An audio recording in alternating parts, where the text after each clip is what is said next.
mabuting balita ng Panginoon ayon kay San Mateo.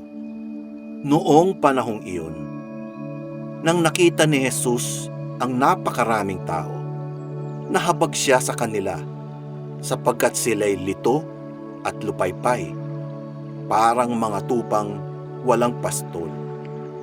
Kaya't sinabi niya sa kanyang mga alagad, "Sagana ang anihin, ngunit kaunti ang mag-aani. Idalangin ninyo sa may-ari ng anihin na magpadala siya ng mga manggagawa sa kanyang aanihin." Tinipon ni Jesus ang 12 alagad at binigyan ng kapangyarihang magpalayas ng masasamang espiritu at magpagaling sa mga may karamdaman.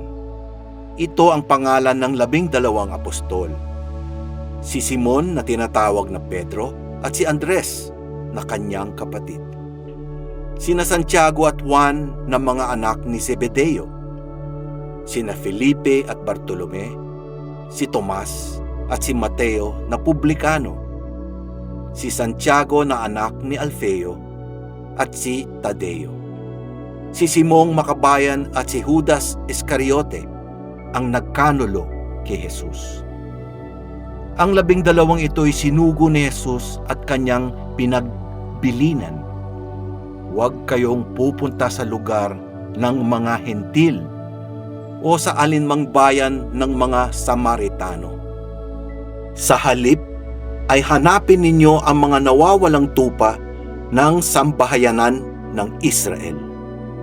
Humayo kayo at ipangaral ninyo na malapit nang maghari ang Diyos.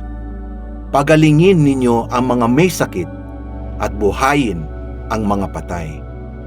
Pagalingin ninyo ang mga ketongin at palayasin ang mga demonyo. Yamang tumanggap kayo ng walang bayad, magbigay naman kayo ng walang bayad." Ang mabuting balita ng Panginoon. Pinupuri ka namin, Panginoong Hesukristo.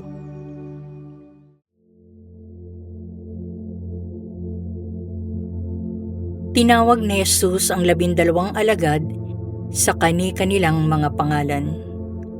Binibigyang diin ni San Mateo ang kahalagahan ng pagbanggit sa mga pangalan ng mga taong may kaugnayan kay Jesus.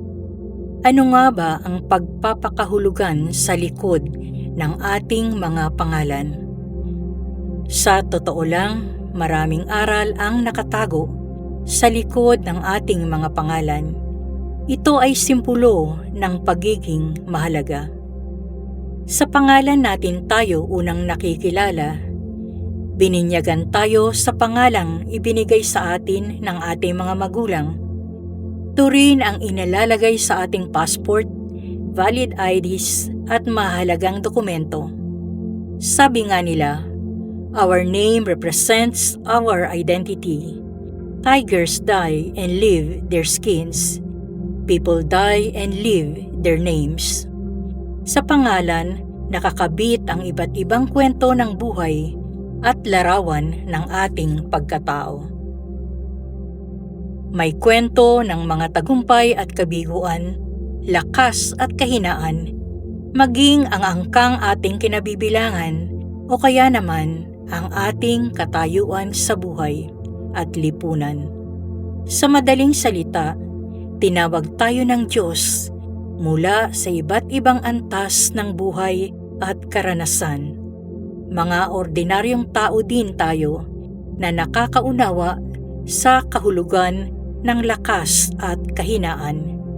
Kung tayo man ang pinili ni Jesus upang mapabilang sa hanay ng 12 alagad, iyon ay bunga ng malayang pagpapasya ng Diyos.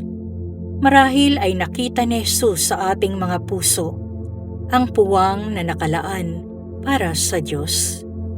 Sa kabila ng ating pagiging mahina at pangkaraniwan, handa nating tanggapin ang kapangyarihang ibibigay ng Diyos para makagawa ng mga hindi ordinaryong bagay.